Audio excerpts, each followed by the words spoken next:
Mr. Mayor, thank you very much for having us to Gracie Mansion. Thank you. Historical place, And you live here. Yes, upstairs there's a residency, but, I get back to Brooklyn from time to time, my place of love. I kind of like this. I read through the indictment today on the way here. I read it the day it came out. I have no reason to suck up to you. I thought it was ridiculous. It was flimsier even than I remember. You were indicted for accepting upgraded flights, and for allowing the Turkish president to occupy his own building in Manhattan. The whole thing's crazy, actually, if you read it. What was your reaction when you found out you were being indicted? Well, I know how I live my life. Former police officer. The one rule my staff will always tell you, he says all the time, follow the rules, follow law, follow law. And so when I heard of this investigation, I was like, what? What could I have done that would cause what I was seeing? And then when I read it, I was like, where the bags of cash? Well, that's what I thought. Where were these, this secret stash somewhere? And what many people did not read, they saw the presentation that was given, and it was, you walk away with saying, oh my God, what did this guy do? But when you read it and you saw that I didn't open the consulate, I asked the FDNY, can you look into the inspection to get the inspection done? And so it's... So just to be clear for people who haven't read the indictment, you are accused of being bribed by the Turkish government to allow the Turkish president or prime minister, pardon my not remembering, to allow the Consul General. My apologies. To get an inspection to determine if they could pass a fire inspection. And if they couldn't do it, you see in the indictment, I clearly stated to manage the expectation if it couldn't be done. So you get a call from the Turkish government and they say Turkish officials want to occupy their own consulate, which is being built in New York, hasn't received a fire inspection yet. You call FDNY and say, hey, can you the government wants to occupy their own building. I'm the mayor. Is another country. They want to occupy their own building. Can you go ahead and do the fire inspection? There's no evidence that the building was a fire trap or out of compliance with any fire regulation. Is this correct? Exactly. Right. So it's a weird thing to be indicted for. No. And not only weird to be indicted for, when you look at, being a former law enforcement person, pushing public safety, living your life a certain way. It was painful. It was extremely painful to go through this, millions of dollars in legal bills, and just not being able to respond. The hardest part about this for me, anyone that's followed my career, they know I'm a straight fighter, and this is the first time in my life that you have to sit here and be punched on, and you have to allow your attorney to fight the fight. I know how to fight, and I like to fight to defend myself, and not being able to do that is hard as hell. Well, the weird thing is, from the Washington perspective, where I'm from, is that you're under indictment for allowing foreign governments, Turkey, not North Korea, by the way, or Iran, but like a member of NATO, allowing them to upgrade your flights. Pretty much every member of Congress takes, almost every single 535 House and Senate takes flights to other countries hosted by foreign governments and are given, in effect, tens of thousands of dollars of goods and services by those governments every single time. Upgrades, police protection, motorcades. No one's ever been indicted for that. That's less than what you did. Are you aware of that? Yes, I am. And I believe that I have a great attorney, and I cannot tell you how, there's a desire, again, of just want to push back on this, the narrative that has been put out there. Yeah, I think anyone who reads the indictment will come away confused, and that's kind of why I was so anxious to talk to you. What was this? You're a Democrat, lifelong. You were mayor of the biggest city in the United States. It's an overwhelmingly Democrat city. You're one of the most important Democratic officials in the country. You were indicted by Joe Biden's Justice Department. What was that? Well, and many people dismiss when we stated that we felt we were a target. They wanted to dismiss that. And then you heard the president state, that his Justice Department was politicized. You heard the incoming president stating that it's politicized. Well, yeah. I think that there were those who were in that orbit that felt I was not a good Democrat because I watched my city, a city that I love, go through an onslaught of the migrant and immigration policy, a failed border policy. And after 10 trips to Washington, stating that this is a problem. It was costing us a great deal of money, $6.5 billion that went out of our tax dollars. And I think that there were those who were just angry about it and thought I wasn't a good Democrat. Because you complained about allowing tens of thousands, hundreds of thousands of illegals from foreign nationals who have no right to be here to come into your city and you have to pay for it, and you complained.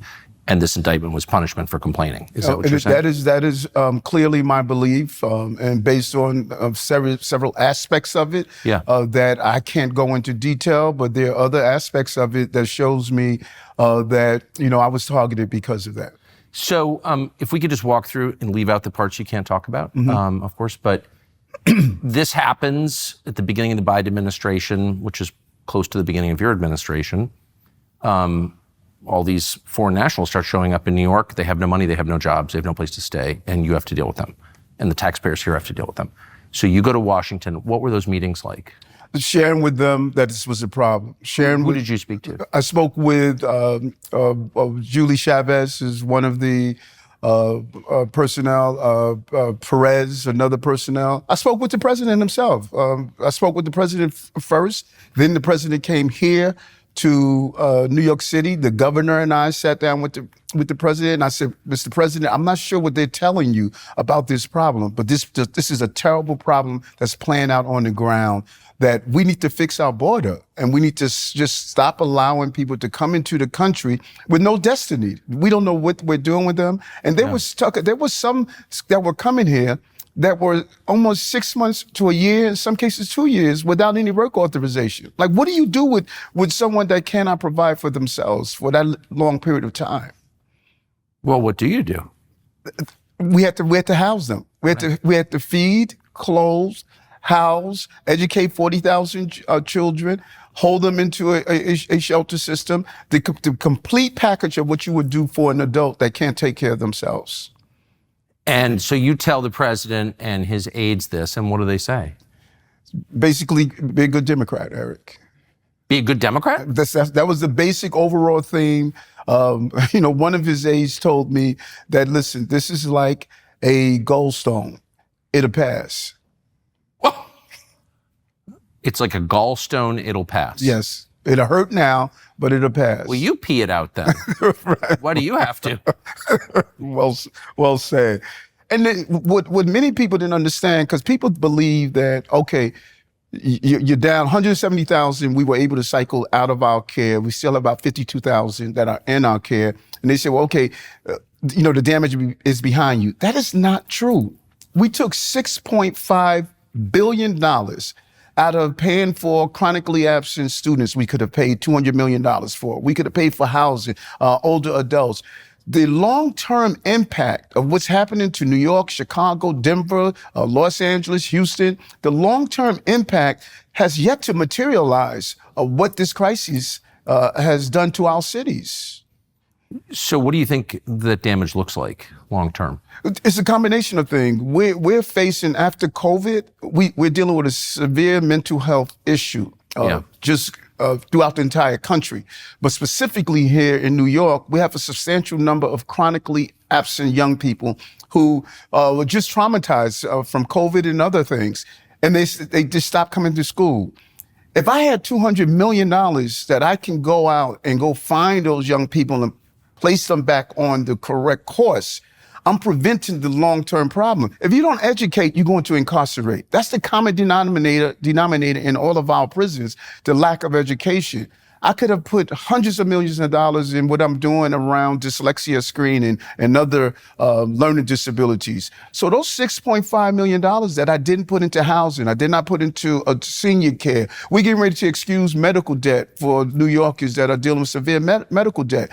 All of these dollars could have gone into dealing with the long-term fixes that we were projecting to correct. And did you tell the White House that? Over and over again, the impact of what these And they didn't dollars seem to care at all. It appears to me that there was a bigger focus on the national election and not what it was doing to the cities. And we started to build a coalition of other mayors, because when I was standing alone talking about this, it appears as though that, well, Eric, why are you complaining and no one else is complaining? And then other mayors started to see what was happening in their cities. And I started meeting with the mayor of Chicago and Denver and other mayors and said, we have to be uniform around this issue. It sounds like they treated you with contempt. Again, I think they used the terminology, you were not being a good Democrat. I think that was their philosophy, that I was supposed to silently watch what happens to this city. And I love this city. This is a city that I gave my life to protect. And I was watching the erosion. We were getting almost 8,000 migrants and asylum seekers a week, 16,000 every 2 weeks. And we were being compelled by the Legal Aid Society to find them housing within a short period of time until we had to go back to court and fight that this humanitarian crisis is not what is normally someone has the right to have shelter within the city. And they were coming in 1, 2, 3 a.m. in the morning. It was a constant overturn. I'm just confused by why that's the responsibility of the taxpayers, the citizenry of New York, and your responsibility. Someone comes into our country illegally from another nation, not invited, here in violation of our laws, and it's your responsibility to make sure that they're dealt with? How does that work? Where did that responsibility come from? I have no idea. It's a national problem. It should be a national price tag. They wanted to give us $138 million to a $6.5 billion price tag and wanted to reimburse us for a hotel room at $11 per hotel room. You can't get a doorknob in New York City for $11. It was just unrealistic, and it really, to bring people into the country without knowing where they are going to and what is their role, that's not a plan, that's chaos. And that chaos started to really cascade throughout our entire country. Was there ever a conversation in your 10 trips to Washington where anybody said, really sorry for doing this to you? Never. Never? Never. Never. So you say I'm the mayor of New York? It's the biggest city in the country. You can't treat me like a servant? We deserve more. I said this over and over again. This city deserves more. We're the economic engine of this country, and we deserve more. And we should not stymie the future of people in the city. We had a clear plan on how we were going to move this city in the right direction. We started to see the decrease in crime. We started to see the city turn it around. And in the midst of this, this gets dropped into our laps. And then part of the problem was we were getting Venezuelan gang leaders that were coming to the city, creating crimes in the city. My hands were tied. I could not allow to stop the buses from coming in. I couldn't give people authorization to work. I was required to give them housing. I couldn't even allow them to volunteer and give them a stipend for picking up garbage and removing graffiti and doing some of the services. They said, no, you can't do that either. So they had to sit there idle and then... Think about that. Yeah, think about that. Idle mind. Yeah, no, it's totally right. Idle hands. All right. Was it after your 10th trip that you got indicted, when you started complaining about it in public? It was after the 10th trip, and on one of the trips, I was headed down to Washington, D.C. to meet with leaders with other mayors. And on the plane ride down, one of my fundraiser had a house raided. While I'm on the way to Washington to meet with other mayors about immigration. A lot of symbolism. Did you know it was connected? No, I had no idea. I had no idea what it was about. And when I returned to the city and I started hearing Turkey, I was like, what is this? What is this? I follow the rules. I follow the law. And this is the most bizarre thing that has ever happened to me in my life. And Tucker, it's one of the most painful things. You cannot imagine how it feels to watch your life unfold like this. I said it over and over again. The only benefit of all of this is that, mommy's not alive to see this. It would have broken my heart for her to have to watch us. You hear that with a lot of people who've been successful. You get to this place that you never thought you'd be, and you realize you don't have as much power as you thought you had. And when you disobey, you get crushed. Right. Just like that. Just Have like you that. spoken? The Biden people are gone now. Trump's getting inaugurated. But did you, between your indictment and the end of Biden's term, talk to anyone at the White House and say, hey, you indicted me for complaining? What's this? They wouldn't allow the president to communicate with me. Because you're an indicted person now. For whatever reason, there was little or no communication. And, Tucker, listen, if it means fighting for this city, I'm going to fight for this city. And I was clear on that. I never told anyone I was going to do anything other than that. I was going to fight for this city. And I saw the long-term impact. Remember, what inspired me to run for office was watching an 11-year-old boy arrested several times for robbery, and just to learn that he was not in school for months and no one was checking up on him. His dad was in jail for a serious crime. His mother was on crack cocaine. And this 11-year-old boy is sitting inside my precinct. I said, damn it, I'm at the end of the line here. I need to go to the top of the line. I was seeing that again when we were not able to provide services for the people of this city. Millions of Americans are still clinging to their New Year's resolutions, but some goals transcend the flipping of the calendar. Being prepared should always be a goal. When a crisis hits, the last thing you want is to be scrambling for something basic like medication. And that's why the Jace case changes the game. The Jace case is your personal emergency supply of life-saving medications, antibiotics, critical prescriptions, things you're actually going to need when pharmacies are not available. The Jace case's protection is totally necessary. So as you're planning for the rest of this year, make emergency preparedness a top priority. We don't know what's coming next. We do know preparation beats panic every single time. So with the Jace case, you'll have peace of mind knowing that you are ready for whatever happens. Go to jacecase.com, enter the code Tucker to make sure you have the right meds on hand when you need them, which is usually the moment when you can't get them. Jace. There's a way in which this is incredibly unfair to New Yorkers. So you're from Brooklyn. There are a lot of American-born Brooklyn people, a lot of Caribbean people, hardworking, not making much money. They're not getting free hotels. Well said. They're not getting housing vouchers or free cell phones or free airplane tickets. Illegal aliens are getting them. What's their perspective on this? And it's so funny you said that. I was at a meeting the other day with a group of Jamaican immigrants. I was at they were having a reception, and it was the same time that the correction officers killed a young man in upstate, one of our jails, one of our prisons. The correction union came out immediately and said, they're not one of us. Those correction officers don't represent us. And I said that to the Jamaican immigrants who were in the room.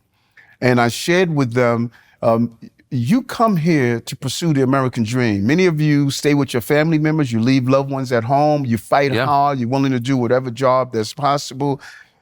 I need you to stand up and say, those who are committing crimes, those who are part of gangs and being violent, they're not one of you. This is a country of immigrants. That's who we are. Build our bridges, our roadways from early Irish or early Italians and so on and so forth. So the issue is, how do you properly allow people in the country with a secure border and know what their destiny is when they get here? That is what we don't have right now. This is a free-for-all, and it's the wrong thing to do. I got to admit, I'll just admit it. Yes. I thought it was pretty funny when they started trucking illegals here because I don't live in New York, so I don't have to deal with the consequences because it is such a liberal city, but mostly because it's a sanctuary city. Right. Which is basically committed an act of insurrection against the federal government by ignoring federal law, kind of what the Confederates did at Fort Sumter, except even more outrageous. And so isn't there a sense in which New York kind of deserves this? It was a sanctuary city. And many people don't really get the sanctuary city part. Yeah, like me. So here's what the sanctuary city states. John, who is from a country, is in New York. He Yeah. goes into the store, he buys a loaf of bread. He's paying taxes on that. Right. He buys gas, he's paying taxes. Sanctuary City says that as long as you're here, you have a right to get the services your tax dollars are paying for. Your children being educated. If you need police services, you can get it. If you need medical care, you can get it. That's what Sanctuary City says, and that you should not be afraid of getting those services because your tax dollars are Right, paying for but I them. mean, you could say that of anybody breaking federal law. I mean, there could be someone indicted on terror charges or a murderer on the lam. Right. And if New York harbors him, it's harboring a criminal. It's violating federal law, and that is a form of insurrection, right? You're saying we're not following the laws of the United States of America. So, like, why shouldn't Washington send troops here, like, immediately and make you obey, as Eisenhower did to Central High School in Little Rock in the 50s when they ignored Brown versus Board? You can't be out of compliance with federal law without getting the 101st Airborne, don't you think? Well, my conversation with Tom, who's coming in as our border czars. Yeah. One place he and I totally agree on. Those who violate their rights to come here by committing crimes, they need to leave our country after they serve their time. We're on the same page with that. That immigrant family who's trying to get a pathway into becoming a citizen, living out this amazing American dream, I don't think they should be rounded up in the middle of the night and say, we're going to move you out. Well, then why isn't it fair for the states that are, still part of the United States and are obeying federal law to send all of their illegals here? Because you guys welcome them. I mean, and you can pay for it. No, we're not welcoming them. We've been very clear. We're not welcoming everyone. Everyone sin. When we say when they're here and they're following the rules and they're paying their taxes, they're doing the things that people are supposed to do. My focus are those who are harming innocents. But you said it was a minute ago. I mean, I get what you're saying, and I think it sounds good, but I think we just discovered why it's not good, because it's the volume. Like, I think probably 99% of the immigrants who are wrecking your city are great people who have good, they're not bad people, right. But there are just too many of them, and you can't afford it. Right. And how do you address that? That's what I'm saying. Maybe not be a sanctuary city. Maybe to say we're going to follow federal law like everybody else. Well, there's a couple of things to that. I think you address it by controlling our borders. Yeah. And we've allowed the immigration issue to control us instead of controlling it. Because this is what I'm getting from my other mayors. Yeah. My other mayors are saying across the country, Eric, we need workers. We have places in our city where we have population problems. We have places like in Kentucky, they need backstretch workers. Here, I need nurses. I need other professionals. I need food service workers. We're in dire need of workers in this country. Now, if we would have said, when you come into the country, you're not going to go where you want to go. You're going to go to the city where we need you. Stay there for 3 years, 4 years, and then you could decide to go anywhere. Like indentured servitude. No, they're working. They're Well, working. so do the indentured servants. Right, they're not doing it for free, And if you want to come, if we control the border and make sure prior to people coming in that you know where you're going and what you're doing, and not this free for all that we're seeing right now. That is where the crises lie. Real immigration reform and securing our borders. And I said it over and over again. Yeah, and I know you always hear that about the lack of workers, and it's clearly true. I mean, there is a labor crisis in the country. Obviously, every employer says it, and it's real. On the other hand, there are a lot of Americans who aren't working for whatever reason. And among native-born African Americans, young men, the number's like over 50%. Right. It's awful. So rather than just say, well, we're just going to import people from Honduras or Paraguay or whatever, why don't we say, let's get our people working instead? And that's exactly what here in New York, we've cut unemployment in those communities that you're talking about by over 20%. Because you're right. We need to make sure while we're filling those jobs, we need to make sure that we're looking after those who are in this country for whatever reason have barriers to employment. We have been removing those barriers to unemployment, and it's still not filling the demand that we have in need of workers. Not only here in New York, you go across the country in those cities where you have a population problem, we need workers. Well, because the more immigration you have, the smaller the percentage of Americans who work. I mean, that's true in every country with mass immigration. The native population stops working when you flood the country with foreigners. And I don't know why that's not obvious to everybody, but it is true. And it's particularly true for African Americans. And I just think it's weird that nobody seems to notice or care.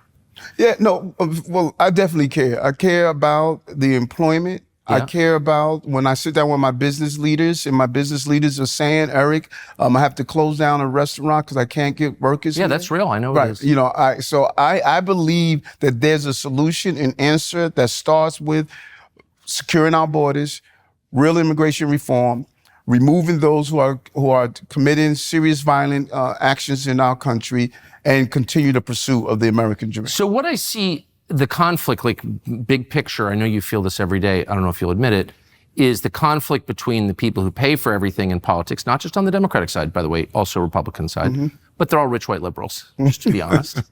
And then everybody else. And it does seem like the values are just in conflict. Like the people who pay for campaigns, not just yours, but everybody's, could care less, like what the subways are like.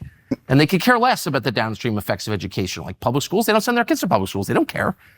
Do you see that maybe this isn't a coalition that can continue? No, and I like that. I like that because people looked at particularly the real estate industry that was extremely supportive of my campaign. They said, okay, listen, these are just rich real estate guys. No.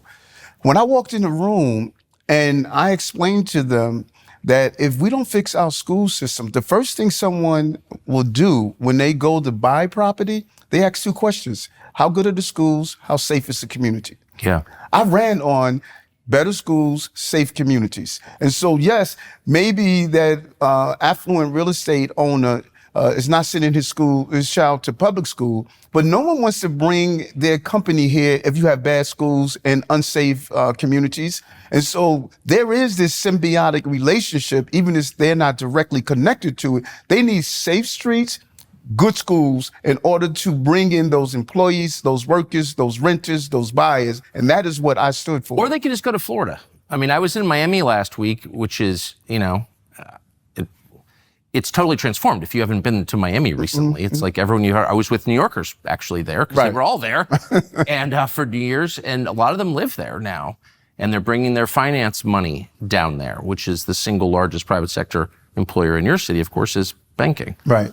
And by far. And they're moving out. And so, like, how do you pay for a city of 8 million people if an increasing percentage of the population is poor?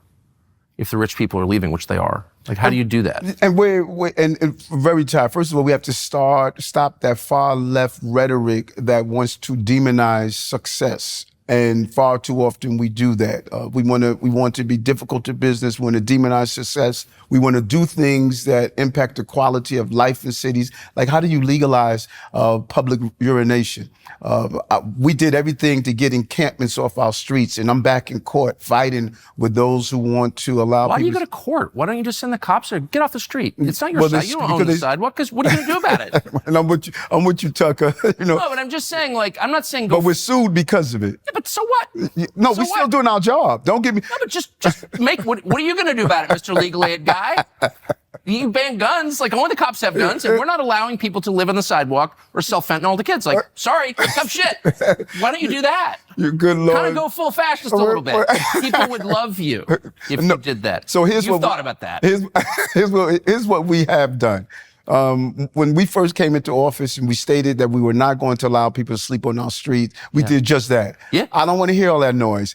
People are not sleeping on our streets. And we were able to move our city from encampments on the sidewalks, on the highways, in our train station. You don't see that anymore in this city.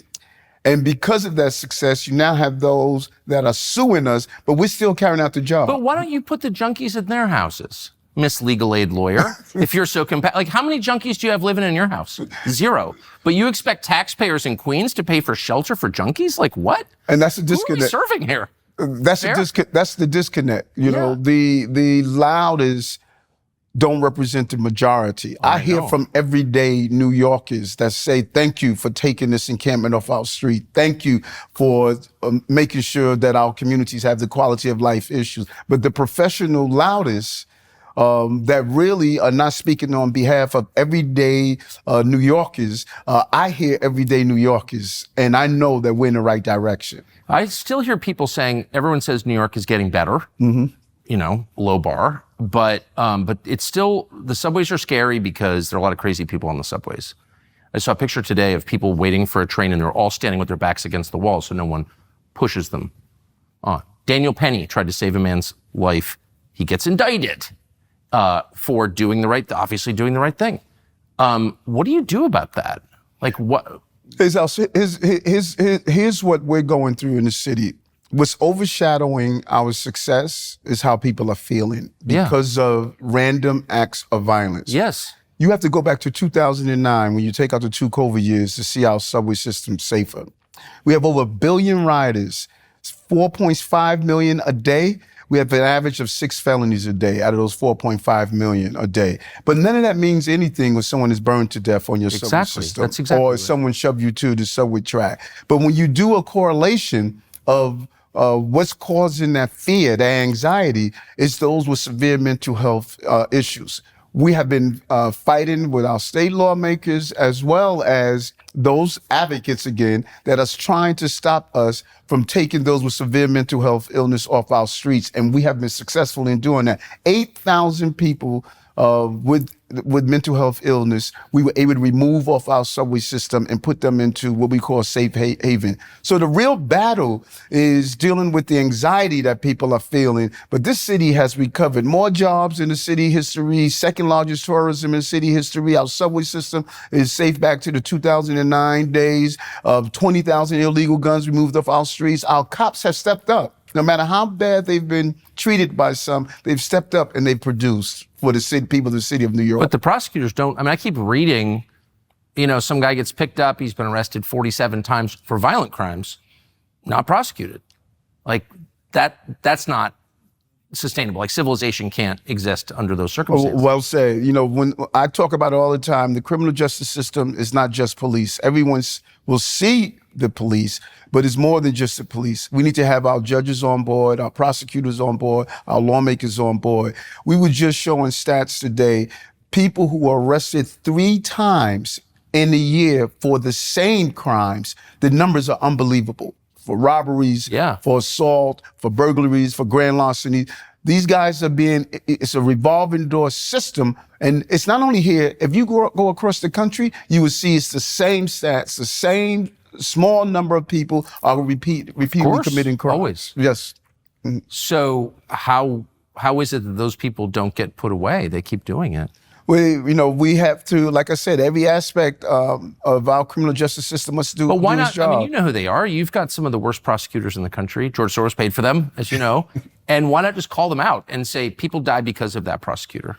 No, what we do is sit down and really try to show our lawmakers, our prosecutors, where the numbers are, where the results are, and how we can turn this around. And one of the bills is what's called the Discovery Bill, which has caused a great deal of refusal or failures to prosecute. We sat down with our district attorneys. They seem now to be all aligned with us as we go back and sort of alter some of these changes that we've made that's impacted on public safety. Idealism, I say, collides with realism. The laws we make must ensure that we don't make our city unsafe. Yeah, and why do you let people smoke weed on the street here? It smells like a slum.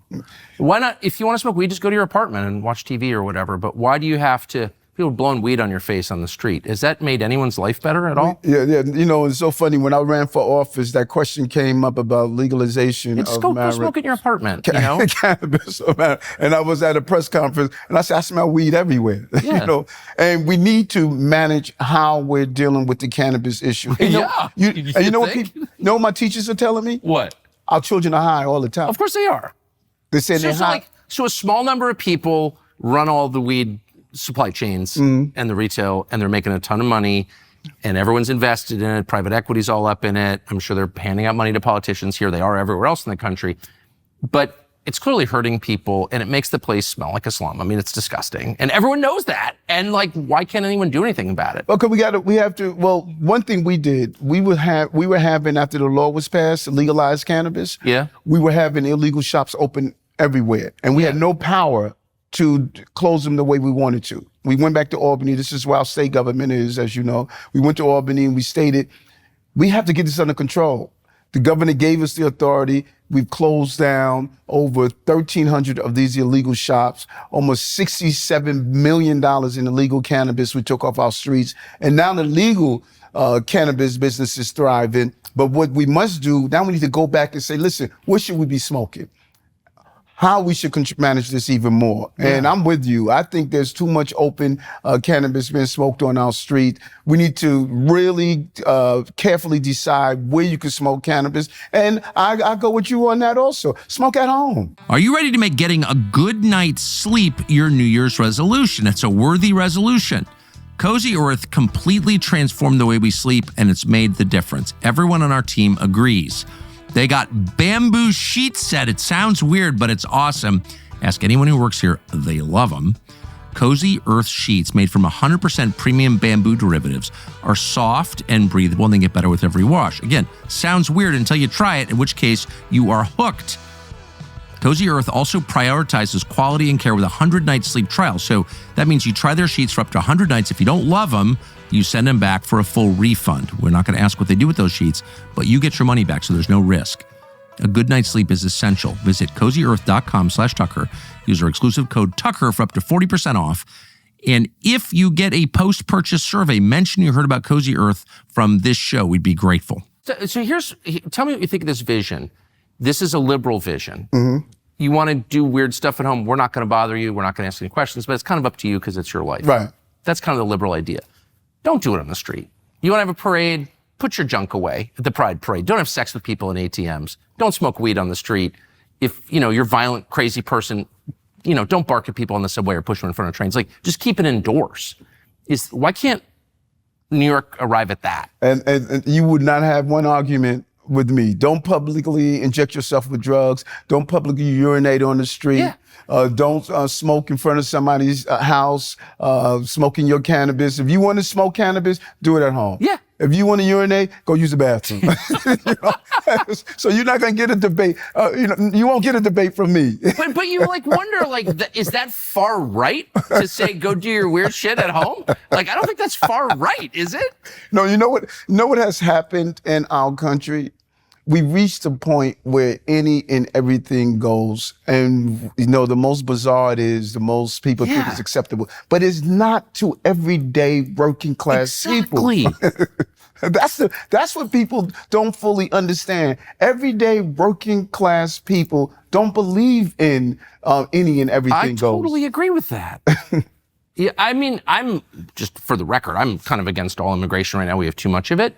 But I will also say, I've never seen an African immigrant do anything like that. They're not marching around with their junk out in parades or whatever. We have buttoned down people coming into the country, and the longer they stay here, the more they decide, I got to do this stuff on the sidewalk.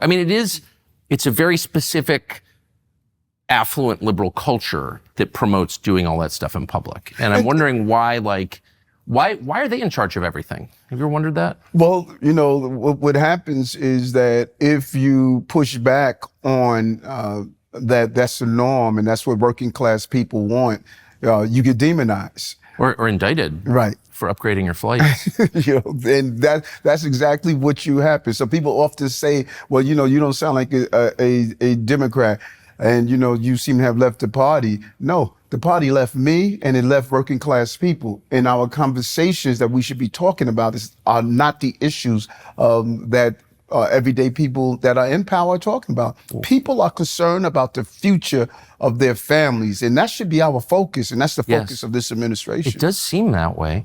So you're being challenged, supposedly, and I think it's true, by Andrew Cuomo, the former governor. Mm. What do you make of that? Well, he hasn't announced, and I'm a firm believer. I'm not running against anyone. I'm running against myself. Andrew Yang got into the race the last time. He was 13 points up in the poll, and the team, we were very clear. We have to run our race. And so no matter who's in the race, I'm going to run my race, and I'm going to sell to New Yorkers what we did with this city and the reversal of where we were headed and where we're going now. So you were here in the 90s when the city reached peak crime, 92, 93. Then Giuliani comes in. Everyone hates Giuliani now, and he's being destroyed by lawsuits. But the truth is, crime just went right off a cliff. You were there. And the idea was pretty simple. It's we're just not going to let quality of life crime slide anymore. And if you'll commit a small crime, you're more likely to commit a big crime. That was the idea. Jack Maple and the whole, you were there. Yes. Why not do that?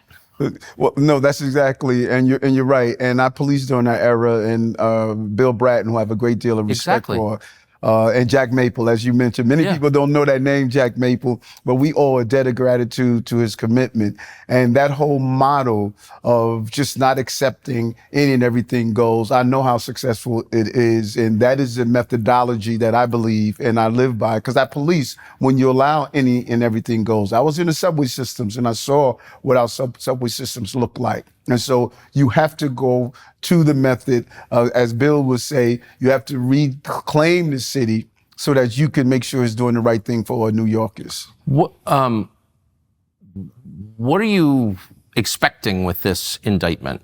Do you think, I mean, is there going to be a trial? When is that going to be? What is the penalty that you're facing? How does this play out, to the extent you can explain that? I have a great deal of respect for my legal team, and they're going to exercise every avenue to get justice for me, whatever that avenue may be.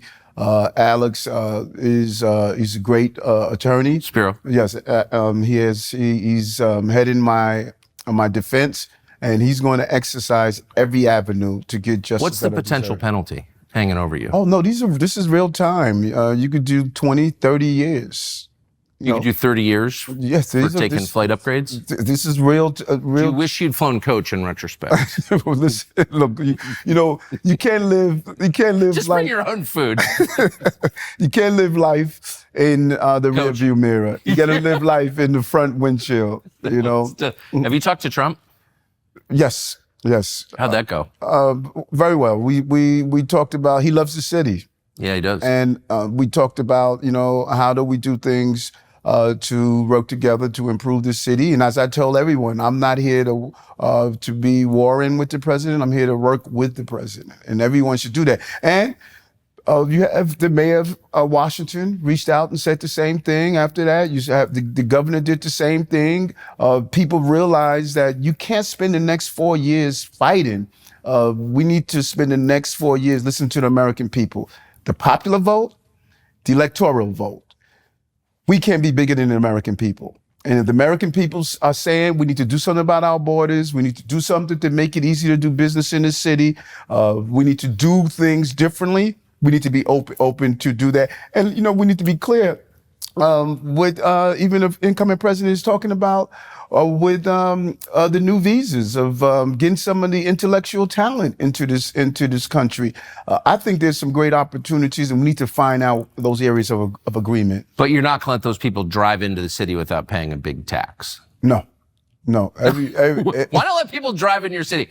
Okay, here's my take on congestion pricing.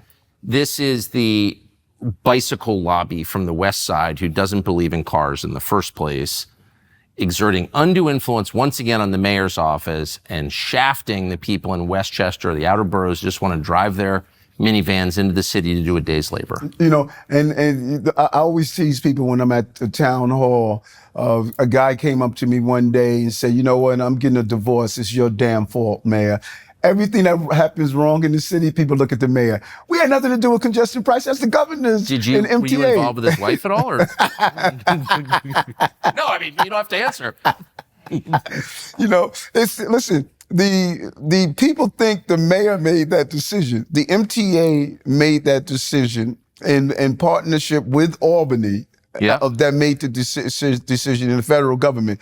The mayor did not make that decision. And if it was up to me, we would have more waivers if we had to do it, because we have to think about our firefighters, our police officers, our teachers. We were able to get some waivers. We were able to get $100 million for the environmental communities that will be impacted. But this was a decision by the MTA.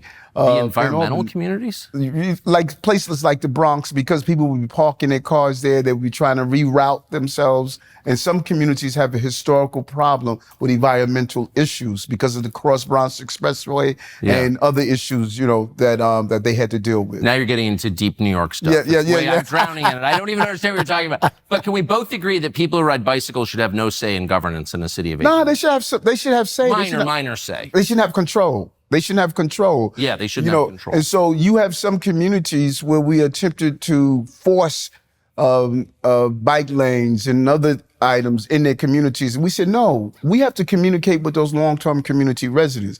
We never should get so far ahead of those long-term community residents and what they desire their communities to look Amen. like. I agree with that. But if you're going to, basically, this MTA rule will force people onto public transportation, buses, and particularly the subway system, biggest in the country. Isn't it fair that the subway be like perfect? It has to be. Force people to take the subway. There should be zero crime, zero crazy people barking at you. You stare at someone in the eyes, he punches you in the face. You can't have that. If they don't have that in Tokyo, why have it here? The goal is to use the money from congestion pricing to improve on our subway system. We have to have a first-rate subway system, and that is the goal, to use the money to make sure we improve our subway system. We have to do just that. By improving, do you mean make it safer? Yes, that's the prerequisite to prosperity is public safety. People should be able to ride our subway system any time of the night without fear of harm.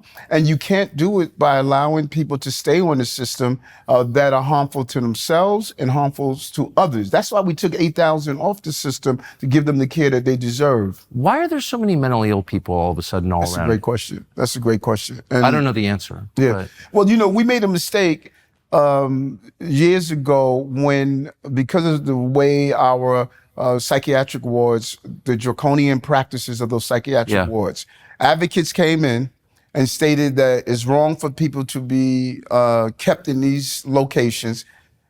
When we shut them down, we put them in the street. No one thought through, well, what do we do? Because listen, we have to be honest with ourselves. There are those who cannot take care of themselves. They need complete care.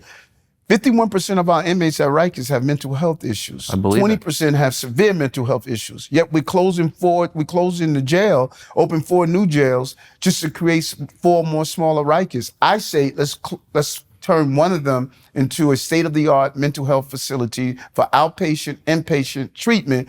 This way we can deal with the population the way we should be. But I'm not an expert, but there does seem to be an absolute rise in severe mental illness, not just anxiety disorders, but dissociative, schizophrenia, stuff like that. And I don't know, Tucker, I don't know if it was from COVID. People were traumatized through COVID. I lost a lot of good friends through COVID. And, some people lost loved ones and family members who took care of them when they were going through severe problems. Some families were destroyed.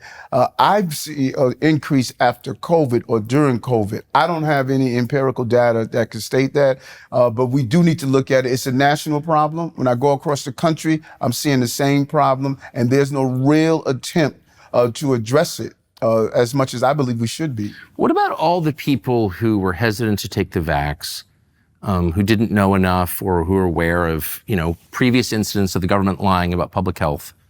And a lot of them lost their jobs. At the very least, they were yelled at and scolded by the Biden administration and by public health authorities here in New York. Aren't they owed an apology at least, those people? Brady to mind, we inherited, the mayor had a rule in place already on what happened with those who did not take the vaccine. Those conversations are still being played out in court to determine what should happen with them. But we had to make sure we were dealing with a severe public health emergency, and we had to make sure that we addressed it as soon as possible. To make sure we could get it under control. There was some real troubling, scary times when we were dealing with COVID. But when you have a scary time, what you can't do is isolate a vulnerable minority and blame them for everything, which is what they did. We should never do that. We should never isolate. Right. I mean, I feel like we've seen a lot of that through history, and maybe it's a bad idea at this point. We shouldn't do that. You won't get a disagreement. Right. So the next time there's a public health crisis or any kind of crisis, when you see public officials say it's these people's fault. Mm-hmm. American citizens with jobs and families, they did this. Maybe we should call that what it is, which is bad. Yeah, and I think that, you're a lover of history, that I think that sometimes when you're dealing with emergency, how we respond, we look back later and say, hey, could we have done things differently? Yeah. There's so many lessons of that in history, and we always want to do it better. Now, there was some question about what happened to de Blasio. We were mentioning the mentally ill on subways. Is he one of them? Or what happened to him? Do you know? Who's that? Bill de Blasio, the former mayor. He lived here. Yes. I believe he's teaching. From time to time. What would he be teaching? I believe he's teaching at one of our Ivy League schools. I'm not sure. What would he teach? Like, what would be the class? What would be Bill de Blasio on what? Do you have any idea? No, I don't. We'll touch. He'll send me, good luck, some tips from time to time. But I'm not sure what he's doing professionally right now. I don't know what happened to the afterlives of mayors. What do you think? What does happen to mayors? That's a good question. Have you thought about that? I'm not going to find out this time because I'm running for re-election and I'm looking forward to winning. Mayor Adams, thank you very much for having us. No, real pleasure to spend time with you as well. Thank you. So it turns out that YouTube is suppressing this show. On one level, that's not surprising. That's what they do. But on another level, it's shocking. With everything that's going on in the world right now, all the change taking place in our economy and our politics, with the wars we're on the cusp of fighting right now, Google has decided you should have less information rather than more. And that is totally wrong. It's immoral. What can you do about it? Well, we could whine about it. That's a waste of time. We're not in charge of Google. Or we could find a way around it, a way that you could actually get information that is true, not intentionally deceptive. The way to do that on YouTube, we think, is to subscribe to our channel. Subscribe. Hit the little bell icon to be notified when we upload and share this video. That way you'll have a much higher chance of hearing actual news and information. So we hope that you'll do that.